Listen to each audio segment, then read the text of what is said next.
sortent pas d'ici comme tu es venu. Vous savez bien aimer les rencontres hebdomadaires sont des moments très précieux où le Seigneur nous revitalise, où le Seigneur nous renouvelle, où nous sommes revigorés dans notre homme intérieur. Et nous avons besoin de cette énergie pour affronter une nouvelle semaine. Est-ce que quelqu'un peut me comprendre? Voilà pourquoi je prie vraiment que tu ne sois pas distrait. Vraiment, je prie au protocole de veiller qu'il n'y ait pas trop de va-et-vient pour que nous soyons connectés, que nous soyons concentrés. Je prie aussi que nous puissions veiller sur les tout petits afin que personne ne soit distrait, mais que le Saint-Esprit puisse nous permettre de profiter entièrement de ce qu'il a prévu pour nous en ce jour. Amen. Amen.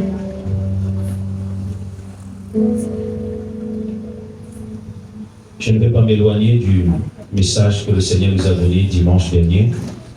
Nous allons aller dans la même lancée pour continuer à exploiter les bonnes grâces. Amen. Cette année, c'était l'année de l'accélération de la construction. Alors, la nouvelle année qui est en train de se préparer, je ne sais pas ce que Dieu a prévu, mais je suis sûr et je prie que ce soit autre chose. Amen. Le Seigneur est un architecte, il est un constructeur. C'est un Dieu qui élabore un plan.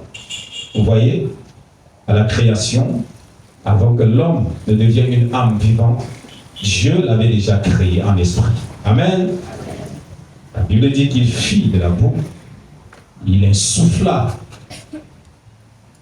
de son souffle, de son haleine, et le contact entre l'esprit, la création divine, et le corps, c'est-à-dire la boue, la poussière, forma donc ce que la Bible appelait une âme vivante. Alors Dieu ne fait rien sans concevoir, sans élaborer. Dieu ne fait rien sans planifier. Alors, vous devez savoir que votre vie n'est pas le fruit du hasard. Si vous êtes dans son plan, il y a déjà ce qu'on appelle un ordonnancement des événements et qui s'accompliront à des instants et à des moments bien précis. Quelqu'un me donne un amen? J'aimerais te faire savoir que ton arrivée dans cette assemblée, dans ce ministère, n'est pas le fruit du hasard. En principe, pour certaines lois spirituelles plus puissantes, plus profondes, ce que nous appelons le hasard, ça n'existe pas. Amen. Dieu a trouvé bon que tu sois ici. Il a trouvé que c'était la meilleure place où tu devrais être en ce jour.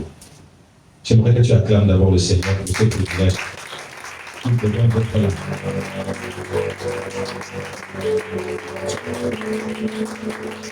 Amen. Alors le thème que nous avons abordé le dimanche dernier était intitulé « Notre héritage dans la félicité céleste ». Alors nous allons continuer à explorer notre héritage, explorer les choses merveilleuses que le Père Céleste a pourvues pour nous avant la fondation du monde. Amen. Alors à titre de rappel, bien aimés, nous avons parlé dimanche dernier de la loi divine du donner et du recevoir. Et à ce sujet, il était question de savoir que nos efforts terrestres produiront de grandes récompenses éternelles. Amen. Parce que Dieu a pourvu pour nous un héritage où? Dans le ciel. Donc nous avons également relevé que la prise de conscience face à cette vérité est une source de motivation, car personne ne donne le meilleur de lui sans motivation. Donc pour ce qui est de la récompense, nous avons cité entre autres le corps incorruptible. Un corps comment? Incorruptible. Qui est dans ce corps, cette bénédiction qui nous sera décernée à la rencontre avec le Seigneur Jésus-Christ lors de la dernière trompette. Amen.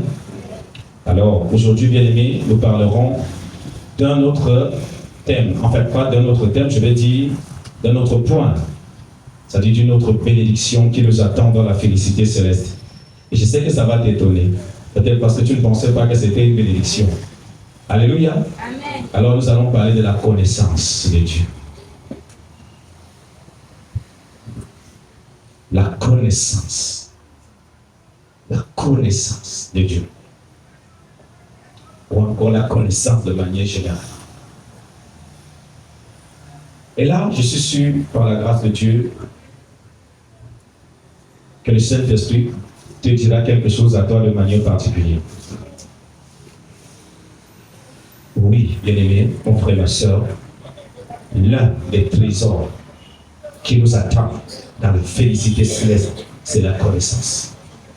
La véritable connaissance, la connaissance parfaite. Alléluia. Vous n'imaginez pas la valeur de la connaissance. Vous n'imaginez pas la valeur de la connaissance. Vous n'imaginez pas.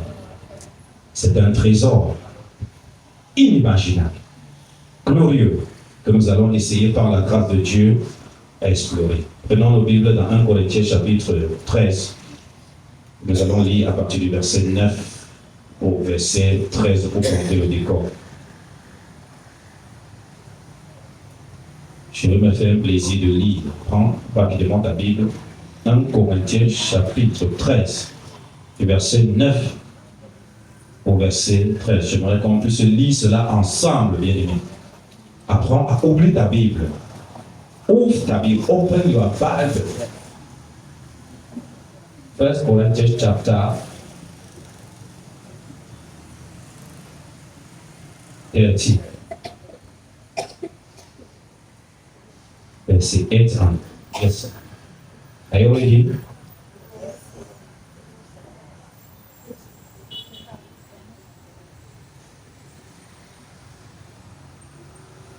Il faut toujours être prêt. Nous allons devoir lire 1 Corinthiens chapitre 9, chapitre 13 autant pour moi, verset 9 au verset 13. Nous suivons tous ensemble. Je lis au nom de Jésus-Christ. Car nous connaissons en partie et nous prophétisons en partie. Mais quand ce qui est parfait sera venu, ce qui est partiel disparaîtra. Lorsque j'étais enfant, je parlais comme un enfant, je pensais comme un enfant, je raisonnais comme un enfant. Lorsque je suis devenu homme, j'ai fait disparaître ce qui était de l'enfant. Aujourd'hui, nous voyons au moyen d'un miroir, d'une manière obscure, mais alors nous verrons face à face, souligne face à face. Aujourd'hui, je connais en partie, mais alors je connaîtrai comme j'ai été connu. Souligne, je connaîtrai comme j'ai été connu. Maintenant donc, ces trois choses demeurent: la foi, l'espérance, la charité. Dans certaines versions, c'est l'amour. Mais la plus grande de ces choses, c'est la charité. Acclamons la parole de Dieu.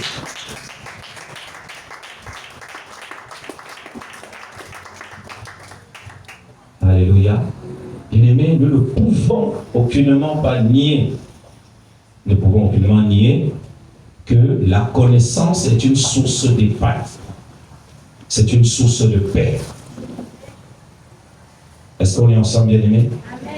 C'est une source de paix. Même si de manière générale. Donc, elle est une véritable nourriture pour l'esprit et même pour l'âme de l'homme. Au-delà des bénéfices physiques qu'on peut en tirer, la connaissance, bien aimée, est comme, je saurais quoi dire, un support où atterrit le caractère et la personnalité que nous transportons. Quelqu'un me donne un amen? Pour que vous puissiez mieux comprendre ce que je dis, si vous êtes un oiseau et que vous vous mettiez à planer, il faudrait au moins un jour que vous vous posez sur une branche, n'est-ce pas? Est-ce que vous comprenez bien? Et cette branche de repos là, ça s'appelle aussi la connaissance. Ça s'appelle, je ne parle de la connaissance. Et quand je parle de la branche qui porte le caractère, c'est parce que Dieu, lui qui nous a créés, nous a bénis de ce que nous appelons une connaissance innée. Amen. Et qui s'exprime dans le tempérament de chacun d'entre nous. Est-ce qu'on est ensemble, bien aimés? Amen. J'aimerais qu'on puisse comprendre ce que je dis. Vous devez savoir qu'il y a quelque chose de vous que personne ne peut changer, qui est votre tempérament. Votre tempérament. Voilà pourquoi les psychologues ont fait des recherches et à partir de certains éléments du corps ont retracé que l'être humain possède 4 tempéraments. Il y a les colériques, il y a les flegmatiques, il y a les mélancoliques et ceux-là qu'on appelle les sanguins. Et à chaque tempérament est associé, bien aimé, des caractéristiques bien précises. Alors je ne suis pas en train de faire un coup de tempérament, c'est juste pour vous faire comprendre que vous avez en vous des informations que Dieu a déposées, qui vous permettent de fonctionner lorsque on vous donne certaines données. Amen. Alors vous devez savoir que votre tempérament, que j'ai appelé cette connaissance, est donc à la base de votre caractère. Et par conséquent de votre personnalité. Votre personnalité peut donc être une apparence, un masque, une manière dont vous voulez qu'on vous voie. Mais vous avez au-dedans de vous votre propre caractère, ce que vous êtes en réalité. Quelqu'un me donne un amen, hein? Ici, quand tu me vois, je suis pasteur. J'ai pris le masque de qui? C'est pasteur. Mais quand je retourne chez moi, je suis un époux et un père. Acclamons le roi des rois. Dans la société, je peux prendre d'autres casquettes. Alors, si vous comprenez que la connaissance est semblable à un logiciel installé dans une machine, vous ne pouvez pas, la machine ne peut pas exécuter les informations que vous lui avez données si cette machine n'a pas le logiciel qui cadre avec cette information. Quelqu'un me donne un amen, hein? Alors si votre machine n'a peut-être pas Word, je ne sais pas où est-ce que vous allez saisir. Même si vous lui donnez les informations, ça ne va rien produire. Il en est de même pour vous tous qui êtes assis. La connaissance que vous avez, que ce soit une connaissance innée qui dépend de votre tempérament ou encore des acquis sociaux, culturels, vous devez savoir que vous allez appréhender les choses que je vous communique en fonction des informations qui sont préalablement installées au-dedans de vous. Voilà pourquoi quand ce message sort, vous n'aurez pas la même capacité d'appréhension, vous n'aurez pas la même révélation, parce que le Saint-Esprit va surfer sur quelque chose que vous avez de propre pour pouvoir vous enseigner. Est-ce qu'on peut acclamer le Seigneur? Si vous m'avez compris, bien aimé, on peut progresser. Quelqu'un me donne un amen? Amen. On peut progresser. Alléluia. Donc, vous devez savoir que la connaissance, non seulement nous donne de profiter des bénédictions physiques, intemporelle, mais la connaissance nourrit notre homme intérieur. Parce que notre homme intérieur se nourrit de quoi? La connaissance ne se nourrit pas du pain physique, mais se nourrit de quoi? De la connaissance. La preuve en est que pour peu que tu ne sois pas au courant de certain nombre de choses, tu peux être très triste. Et pour parler des bénédictions physiques, l'accès à une certaine connaissance peut faire de toi un millionnaire ou encore un multimillionnaire. C'est là où la connaissance devient un élément comment? Capital, fondamental et qui participe également à notre épanouissement. Amen. Hein? Alors bien aimé, depuis la nuit des temps, le monde a été à la quête de la connaissance, car elle offre des perspectives d'une vie épanouie, tant dans le projet physique que dans l'âme. C'est ce que je viens de dire. Alors nous allons revenir bien aimé à notre texte que nous venons de lire tout à l'heure dans 1 Corinthiens chapitre 13, à partir du verset 9 à 13, pour essayer d'entrer en profondeur, de découvrir l'aspect exégétique, c'est-à-dire l'aspect fondamental même de ce texte. Amen. Parce que quand vous regardez un texte, quand on écrit ce texte comme ça, bien aimé, ce texte-ci a été écrit pendant une période bien précise. Et pendant cette période, il y a des réalités fondamentales, bien aimé, dont jouissaient des personnes qui vivaient dans cette période-là. Alors si vous ne comprenez pas, bien aimé, le contexte dans lequel ce message a été écrit, il vous sera très difficile de prendre cela et de transposer dans notre réalité actuelle. Est-ce que quelqu'un me comprend, bien aimé? Voilà pourquoi on dit souvent que tirer un texte hors contexte, c'est un prétexte. Quelqu'un me donne la main, bien aimé? Parce que nous faisons beaucoup d'erreurs. À peine tu as lu un verset biblique, tu appliques cette verset biblique à toi comme si ça t'adressait à toi. J'aimerais te dire que tous les textes bibliques ne s'adressent pas à toi. On a écrit ça aux gens. C'est la réalité. Amen. Amen. Amen. Mais quand tu lis ce texte, par exemple, je ne mourrai pas, je vivrai. Je raconterai les œuvres de l'Éternel. Mais dans quel contexte on a écrit ça? Ça s'adressait à qui? Pour quelle raison cela a été écrit? Quelle était la problématique à cette époque avant que ce verset n'arrive? Voilà pourquoi, bien aimé, nous devons étudier. Quelqu'un dit étudier.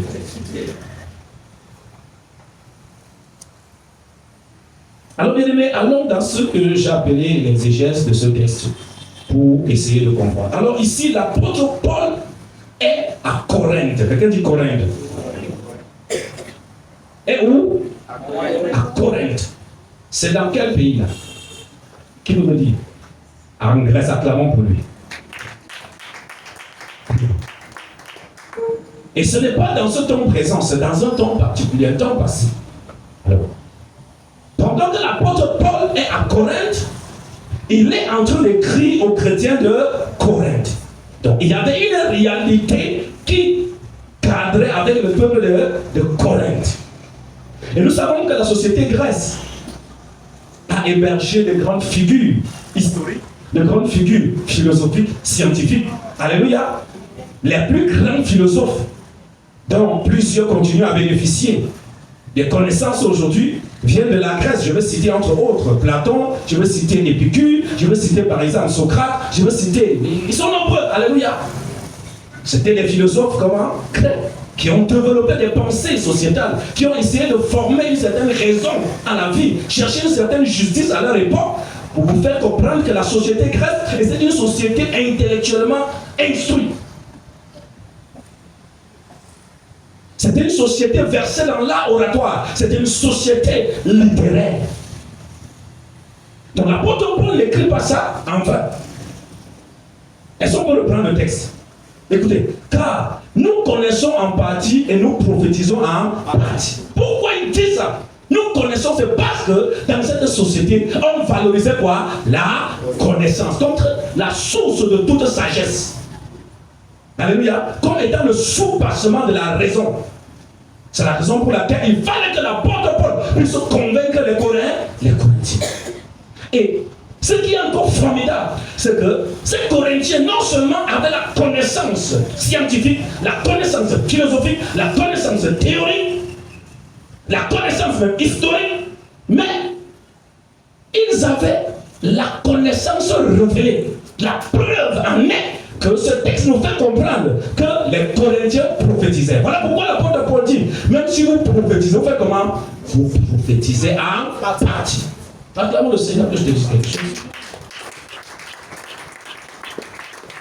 Alors dans le temps qui arrive, bien aimé, j'aimerais que toi et moi, nous puissions définir les bases de fonctionnement sur lesquelles nous allons tenir pour faire des exploits avec Dieu. Et c'est très important, bien aimé, sachez. La Bible déclare que dans les derniers jours, la connaissance fera comment? Augmentera. Donc si tu ne cherches pas la connaissance, dans ces derniers jours, il y a beaucoup de choses que tu vas rater. Beaucoup de choses auxquelles tu n'auras pas accès. C'est très important.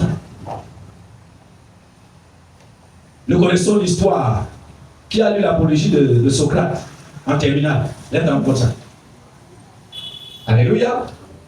Amen. Nous connaissons tous la doctrine socratique, n'est-ce pas? Le maxime socratique, nous connaissons tous. Connais-toi toi-même. Ça, c'est une doctrine que Socrate défendait pour dire, tu ne peux pas prétendre être heureux, être épanoui si tu ne te connais pas. C'est simple. Alléluia. Nous avons Épicure, par exemple, qui prônait la jouissance des plaisirs. Tu jouis des plaisirs, c'est ça pour lui l'épanouissement. Nous avons Platon de l'autre côté qui parle de la raison. C'est-à-dire que tu dois fonctionner, tu dois baser tes actions sur quoi? La raison, ce qui semble être comment? Raisonnable.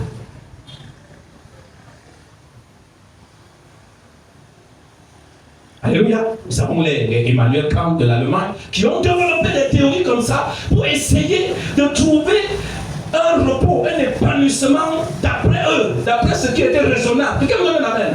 Voilà pourquoi je dis que tu es béni. Oh, je dis que tu es béni. Parce que les gens ont fait des recherches pour trouver la sagesse. Pour eux, c'était quoi? Une sagesse. Tout ce que tu vois là, ce qu'ils recherchaient là, c'était la sagesse. C'était l'équilibre sociétal. Essayez un peu de voir comment on peut se positionner pour bien vivre. Il y a un autre là, j'oublie son nom, qui pour lui, être épanoui, c'est être dans la moyenne. C'est-à-dire tu ne fais pas trop de bien et tu ne fais pas aussi quoi? Trop de mal. Tu dois être où? Comme tu peux me dire où le milieu se trouve. Donc vous comprenez que l'apôtre Paul à Corinthe avait des problèmes. Parce que chez les Corinthiens, tu sais que Jésus m'avait apparu, on ne t'écoute même plus. Il m'avait parlé, il m'a dit qu'il m'a transporté en esprit. D'ailleurs, tu deviens sorcier à l'instant.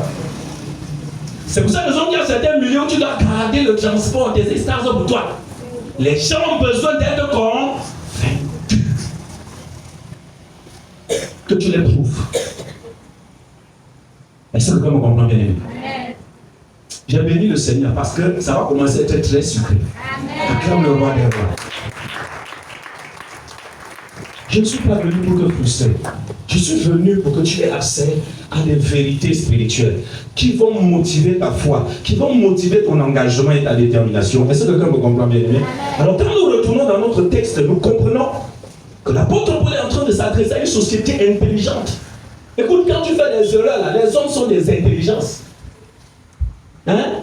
Ne pense pas que ce que tu fais là ne voit pas, on voit. Même si on te respecte, on fait comment? On voit. C'est de ça qu'il s'agit. Voilà pourquoi je pleure quand je monte ici. Mais c'est qu'il y a des gens ici dans la foule qui peuvent même bien prêcher que moi. Acclame le roi des rois. C'est la vérité. Attends que le Seigneur va les enlever, tu vas comprendre. Est-ce que quelqu'un me donne un amen? Je joue ma partition. Et je veux me rassurer que tu saisisses cette vérité profonde. Alléluia. Alors je disais tantôt que la société corinthienne avait aussi ce qu'on appelle la connaissance révélée. La connaissance révélée. Mais l'apôtre Paul les fait comprendre, bien que vous ayez la connaissance scientifique, la connaissance philosophique, et même la connaissance révélée, vous êtes limité. Voilà pourquoi il dit, si vous connaissez, car si nous connaissons en partie. Nous connaissons en partie. Si tu pars dans une église, il te dit que c'est moi qui ai la seule connaissance. Sans passer par ici, par mon église, tu ne seras jamais sorti de là, tu ne reviens plus jamais. Acclame le roi des rois. Pour identifier un prophète, ce sont ceux-là qui disent que non, c'est Dieu lui-même qui m'a envoyé. Ouais, ce n'est pas Jésus-Christ, on ne passe pas par Jésus. Ça, c'est de l'orgueil pur.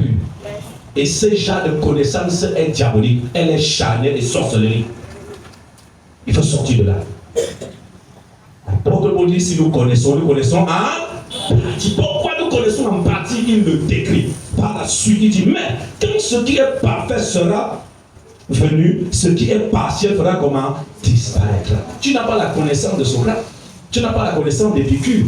Tu n'as pas la connaissance de Platon. Tu n'as pas la connaissance d'Emmanuel Kant. Tu n'as pas la connaissance. Mais imagine-toi que toute leur connaissance a augmenté à la révélation de Dieu sur la terre. Si à jamais Dieu leur donné quoi? La révélation sur la terre. L'apôtre peut leur faire comprendre que tout ça là, c'est limité. C'est comment? Limité. Oh, je n'entends pas bien. C'est limité. Il faut comprendre que c'est partiel, c'est limité, c'est même fragmentaire. C'est une connaissance comment? Courte. Disons-le comme ça. Et si vous comprenez la grandeur de Dieu, Amen. Est-ce que quelqu'un comprend ce qu'il attend? Alléluia. Donc, bien aimé, toute connaissance que nous pouvons avoir sur la terre, bien qu'il soit nécessaire, et procure dans l'ensemble un peu d'épanouissement, de joie, du bonheur, ne doit pas nous aveugler. Mais nous devons comprendre qu'il y a une autre dimension de la connaissance, qu'on appelle la connaissance parfaite. Et cette connaissance n'est pas de ce monde. Cette connaissance n'est pas de ce monde. Et c'est une connaissance à laquelle nous tous nous aspirons. Et la compréhension de cette vérité, non seulement te permettra d'être humble, mais de garder le cap, de demeurer dans la carrière, dans le couloir que le Seigneur a tracé, en attendant la véritable. Quelqu'un me donne un amen? Alors, il prend donc des exemples clairs. Il y a pratiquement dans ce texte deux métaphores. Première métaphore, il dit quoi? Quand nous étions enfants, nous pensons comme des enfants. Nous raisonnons comme des enfants. Mais quand je suis devenu grand, alléluia, ce qui est enfant est comment? Parti. Ce texte nous fait comprendre que notre intelligence, notre connaissance rassemblée est comme la connaissance de qui? Devant qui? Acclame le roi des rois. Pour le moment, tout ce avec lequel tu te vantes là, c'est la connaissance de qui? Il y a des moments où l'enfant te prouve sa connaissance, toi-même tu ris, tu passes. Parce que là, tu ne peux pas le raisonner. Est-ce que quelqu'un me comprend bien? Tu ne peux pas le raisonner, c'est son niveau. Et vous devez voir que les agissements de l'enfant sied au niveau de connaissance que l'enfant a. Sinon, chaque personne, au fur et à mesure que tu grandis, sur le plan social et sur le plan sociétal, le comportement fait comment? Un mesquineur qui ramassait les CD accrochés sur sa moto, arraché, je ne sais pas quoi, accroché là-bas, décoré. Après, la personne commence à grandir un peu, fréquenter un peu. Après, il trouve que c'est quoi? Qui était réuni comment? La société qu'on connaît là. Acclame le roi des rois. Plus un professeur monte dans la connaissance, dans la pédagogie, plus vous voyez ce même professeur ne peut plus mettre le pantalon haut. Il commence à mettre une belle chemise. La connaissance modifie le caractère, change et nous fait voir les choses autrement. Alors parachutons cette vérité dans la réalité spirituelle. Vous devez savoir au fur et à mesure que vous avez accès à la connaissance des choses du royaume auquel vous appartenez, sur le plan spirituel, votre homme intérieur change. Votre homme intérieur grandit. Votre homme intérieur progresse. Votre homme intérieur aura la capacité de porter la charge que naturellement un homme ne peut porter. Voilà pourquoi, pendant que tu manges cette nourriture, que tu as accès à cette connaissance puissante, profonde, cette connaissance révélée, pourtant limitée et partielle, tu seras capable d'imposer le même malade et le malade fait comment? Guéri, parce que tu as accès à quoi? La connaissance révélée de qui tu es en tant qu'enfant de Dieu, en tant qu'une nouvelle créature. Est-ce qu'on est ensemble? Amen. Et nous devons arriver à ce niveau. Dieu nous attend à ce niveau. Vous allez penser, non, la Bible a plusieurs thèmes. Hein? Je ne veux pas seulement venir ici, abandonne le péché, abandonne la fornication. Depuis qu'elle te dit là, pourquoi tu ne changes pas? Il y a quelque chose qui ne va pas. On peut chasser le même démon sur toi chaque jour, maman le disait. Ça ne va pas. Pas parce que l'homme de Dieu n'est pas puissant. À cause de ton niveau de connaissance. Parce qu'après qu'on ait chassé le même démon t'attend dehors avec les injures. Et si quelqu'un me donne un amen, tu n'as pas encore dominé ce caractère. Tu n'as pas encore contrôlé cette langue. Il te manque une certaine connaissance. Et la connaissance que je parle là, ce n'est pas la connaissance intellectuelle, c'est une connaissance spirituelle. Quelque chose que l'esprit te fait voir. C'est comme un don de foi où tu déposes dans le cœur de quelqu'un. Il sait que quand il va t'imposer la main, tu vas guérir. C'est ça que quelqu'un me donne amen. Il sait, il ne croit pas. Il fait comment? La plupart des faiseurs de miracles font comment? Savent. Il ne croit pas. C'est toi qui crois. Lui fait comment? Attends le roi des rois. Je viens de faire de un secteur. Tu es dans le rang spirituel, dans le rang spirituel, ce que tu n'as pas vu, tu ne peux pas prendre. J'aimerais que tu sortes d'ici et que tu sens quelque chose monter en toi. Je vais atteindre mon but. Quelqu'un me donne un amen. Ce n'est pas une plaisanterie. Quand je suis en train de te prêcher, je suis en train de lutter.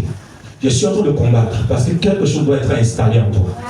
Une vérité doit être installée en toi. Regardez toute cette philosophie grecque. Toutes ces personnes qui sont embrouillées. Bien aimé, moi je n'ai pas fait. Moi j'ai fait l'enseignement technique. J'ai fait quoi? Enseignement technique. Si tu ne connais pas, moi j'ai fait la mécanique automobile de la première année en terminale. Mais je sors avec les épicures, avec les machines. Il faut étudier. Il faut chercher. Amen. Hein? J'ai les livres ici. J'ai lu l'apologie de Socrate quand je faisais la classe de 4e année. Parce que mes amis me faisaient que parler. Je ne comprenais pas. Il y avait un philosophe là, Diogène. Amen. Hein? Celui qui marchait en plein jour avec la lampe. Il dit que tu recherches quoi? Il dit que je cherche quoi? Je cherche l'homme. Vous voyez les cyniques comme ça. Acclamons le roi des rois. En réalité, aujourd'hui, nous qui sommes nés de nouveau, nous comprenons ce philosophe. Puisque ces gens de philosophes Diagène, c'est ce qu'on appelle les cyniques. Ceux qui valorisent ce qu'on appelle la doctrine du cynisme. Amen. Il y a des stylos. Bon, je ne vais plus aller loin là-bas. J'arrête ici. Amen. Amen. Les cyniques, ce sont des personnes qui renient le monde. Qui renient les choses du monde. Les choses du monde, c'est pas moi. Hey, moi, je suis. Hey, je n'ai pas besoin de m'habiller. D'ailleurs, je n'ai pas besoin de me laver. Voilà pourquoi la plupart des philosophes sont bizarres. Parce que pour lui, le bonheur, l'épanouissement ne dépend pas des choses de quoi? De la terre. Les choses de la terre sont éphémères. Il a besoin, bien aimé, de monter. Il a besoin de grimper spirituellement. Écoute, la plupart des philosophes, des vrais philosophes sont spirituels. Donc moi, je vous dis. Amen. Tant pis pour toi, tu blagues avec ton spirituel avec Jésus. Les gens ne blaguent pas avec les spirituels. Alléluia. Il cherche à monter. Il cherche à. Voilà l'esprit, le mot qui est venu. Il cherche à élever son esprit. Tu cherches à faire comment? C'est voilà pourquoi la plupart des cyniques sont des bouddhistes. Et vous voyez dans les régions où il y a du bouddhisme, il y a trop de saleté. Attends, le roi des rois, arrête de parler. Amen. Il y a une région là que les gens n'aiment pas manger la nourriture. Parce qu'ils préparent ça avec les pieds, les mains et la tête. Donc, ça vient de la base culturelle. Quelqu'un me donne un amen? C'est la base culturelle. Ceux qui sont là-bas mangent, ils prennent le jus, ils l'accompagnent. Mais toi, quand tu vois ça, tu fuis. Donc, il faut comprendre cette vérité. Bien aimé, c'est très important. La connaissance. Quelqu'un dit la connaissance? La connaissance. Je vais m'égarer un peu, il faut que je le dise. Alléluia. Amen. Alors, le Seigneur et l'apôtre Paul dit ici quoi? Lorsque ce qui est parfait viendra, ce qui est comment? Partiel fera comment? Disparaîtra. Il dit une chose nous reste. Il dit trois choses nous restent. Quoi? La foi, l'espérance et la charité. Il dit l'amour. Et il dit, et elle est comment? Plus grand. Plus grand parmi c'est quoi? La charité. La charité. Le plus grand c'est quoi? Écoutez ce qu'il dit plus haut. La connaissance fera comment? L'autre connaissance actuelle là, ça va faire comment? Mais lorsque le parfait sera venu, nous le verrons face à. Nous le verrons comment? Face à face. Bon, quelqu'un avait moi bien aimé. Je m'en vais chuter, je vais bientôt finir mon message. Nous le verrons comment? Nous le connaîtrons comme nous avons été comment? Est-ce que tu as besoin, quelqu'un a besoin de renseigner Dieu à ton sujet? Dieu te connaît de manière comment? Parfaite. Il te connaît plus que toi-même. Est-ce que toi tu le connais? Tu le connais? Mais la Bible ici te promet que lorsque le temps viendra, lorsque le Fils de l'homme apparaîtra, lorsque nous serons enlevés avec lui, nous connaîtrons notre Dieu comme lui, il nous fait comment? Il nous connaît. N'est-ce pas un héritage alors? N'est-ce pas un héritage? Ce qui est partiel disparaîtra. Ce qui est limité disparaîtra. Oui, tout ce qui est sur la terre est partiel. Tout ce qui est sur la terre est fragmentaire. Tout ce qui est sur la terre, bien aimé, est passager, éphémère. Ce n'est qu'une révélation du parfait qui nous attend dans la félicité céleste. Ça doit être l'objet de ta motivation, bien aimé. Ça va être la base de ta résistance. Et pendant que tu manges cette nourriture, tu prends conscience de qui tu es et tu commences à jouir de ces grâces maintenant. Dieu dit quand? Maintenant. Tu commences à bénéficier. Voilà ce qui manque à l'église du Seigneur Jésus-Christ. Nous aimons trop la fourberie. Nous aimons trop qu'on nous dise ce qu'on veut entendre. Nous aimons trop qu'on nous mente même. Mais nous ne sommes pas prêts à intégrer quoi? Le parfait. Nous ne sommes pas prêts à être patients.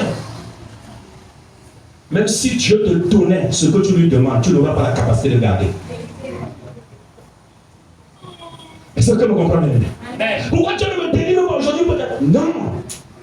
Il faut que tu sois enseigné. Il faut que ton cœur soit comment?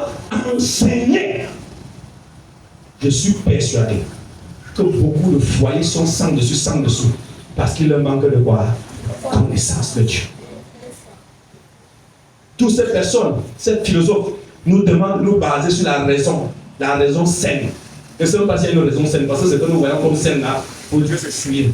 Mais la Bible nous fait comprendre que notre épanouissement est basé sur ce qu'on appelle la raison divine et accroché sur ses commandements, sa parole, ses études, ses ordonnances. Ce qui nous donne doit être la base, bien-aimé, de nos agissements et de nos actions. C'est en cela que nous expérimentons ce qu'on appelle l'épanouissement, le bonheur. Et nous l'a prouvé. Alléluia. Amen. L'apôtre Paul dit, nous prêchons des scandales pour les Juifs. Mais puissance de Dieu, puissance de Dieu. Et Dieu, nous prêchons la sagesse de Dieu, mystérieuse et cachée, que l'Éternel a réservée, a mis à part, a caché avant la fondation du monde. Est-ce que moi, quand j'étais là où j'étais, je pouvais imaginer qu'un jour, je serais en train d'annoncer le mystère de Dieu? Et la Bible dit que Dieu a choisi les choses comment faibles, les choses fragiles, les choses que les hommes ne considèrent pas, pour confondre quoi? Les sages. Voilà pourquoi j'ai toujours dit, si vous regardez à la chair, vous allez dire, c'est l'église en bas de l'arbre, c'est ton problème. Le plus important, c'est là où on va. Le plus important, c'est là où on va. Même quand on pense que cette église est terminée, le roi des rois se lève. Il dit, avance mon fils, c'est mon projet, ce n'est pas ton projet. J'ai la provision, c'est ma provision à moi. Et c'est pas ça que comprendre de nous. Tu as besoin de monter. Donne-moi ton meilleur amen. J'assume l'église en bas de...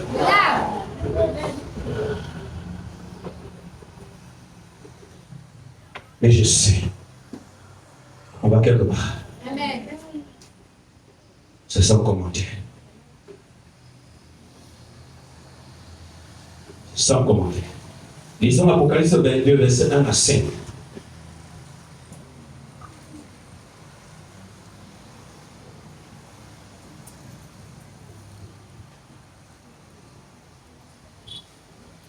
Oui. Merci. Apocalypse, chapitre 22, verset 1 à 5. Sois attentif, oui. Et il monta un fleuve d'eau de la vie. Regarde, écoute ça. Il monta quoi? Un fleuve d'eau de la vie. Un fleuve d'eau de la vie. Oui. Limpide comme du cristal. Limpide comme du cristal. Écoute la description, oui. Qui sortait du trône de Dieu et de l'agneau. Qui sortait du trône conjugué de qui? Et de l'agneau. Oui. Au milieu de la place de la ville. Au milieu de la place de la ville. Et sur les deux bords du fleuve. Et sur les deux bords du fleuve. Description. Il y avait un arbre de vie. Il y avait un arbre de vie. Produisant 12 fois des fruits. Produisant 12 fois les fruits. Rendant son fruit chaque mois. Rendant son fruit comment? Chaque mois, oui. Et dont les feuilles servaient à la guérison des nations. Et dont les feuilles servaient à la guérison des nations. Il n'y aura plus d'anathème. Il n'y aura plus de malédiction. Le trône de Dieu et de l'agneau sera dans la ville. Le trône de Dieu et de l'agneau sera dans la ville. Ses serviteurs le serviront et verront sa face. Ses serviteurs le serviront et verront sa face. Et son nom sera sur leur front. Et son nom sera où? Sur leur front. Il n'y aura plus de nuit. Il n'y aura plus de nuit. Ils n'auront besoin ni de lampe ni de lumière. Parce que le Seigneur Dieu les éclairera. Acclame la parole de Dieu. Acclame. Pour le moment, comme toi et moi, nous lisons ce texte. C'est théorique. C'est un enseignement qui reste dans où? Dans la tête. Mais lorsque ce qui est partiel passera et que ce qui est parfait se présentera, est-ce que c'est quelqu'un d'autre qui va te donner cette instruction? Amen. C'est quelqu'un d'autre? Amen. Ce sera une connaissance dont tu n'auras pas besoin qu'on t'enseigne. Parce que tu vas vivre ça en face. Tu vas donner la description comme tu vois, comme tu entends. Ce sera quelque chose que tu as installé dans ton cœur. Bien aimé, tu vas vivre le parfait. Tu vas voir l'arbre de vie. Ton Dieu face à face. Est-ce que vous me cette eau qui sort du trône de Dieu et de l'agneau, qui est transparent comme du cristal, quelqu'un ne va pas te décrire ça. Toi-même, tu auras cette connaissance parfaite. Est-ce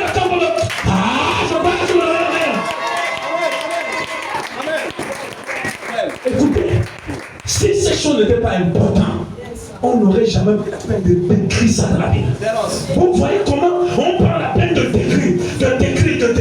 C'est pour t'interpeller, c'est pour te faire comprendre. Tu n'as pas à traîner sur les choses charnelles, les choses temporelles. Utilise-les pour amasser les trésors dans le royaume des cieux. Si tu es un grand maçon, sois un grand maçon pour la gloire de Dieu. Si tu es couturier, sois meilleur couturier pour la gloire de Jésus. Si tu es chef d'entreprise, cherche l'argent pour t'amasser les trésors dans le royaume des cieux. Mais c'est ça à quoi nous avons été appelés. Que le Seigneur te dise sa parole.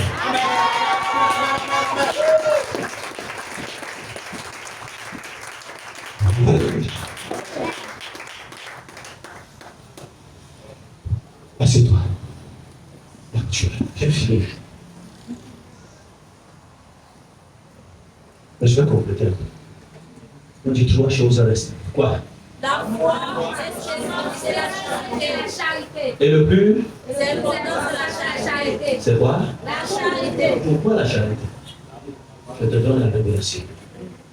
C'est parce que Dieu est amour. Amen. L'amour, la charité, c'est Dieu lui-même. Amen. La foi là, va faire comment? Amen. C'est pour vous faire comprendre qu'aujourd'hui on dit que quelqu'un tu as une grande foi. Mais laisse-moi te dire, le moment viendra où on n'aura plus besoin de la foi. On dit tu as une grande espérance. Tu espères parce que tu n'as pas vu, non? Amen. Qui est celui-là qui a une voix croit encore? C'est qu'on voit, on ne croit plus. Voilà pourquoi lorsque ce qui est parfait viendra, on n'aura plus besoin de foi, on n'aura plus besoin d'espérer. Mais tout qui va rester, c'est dans l'amour. Alléluia! C'est la forme de Dieu.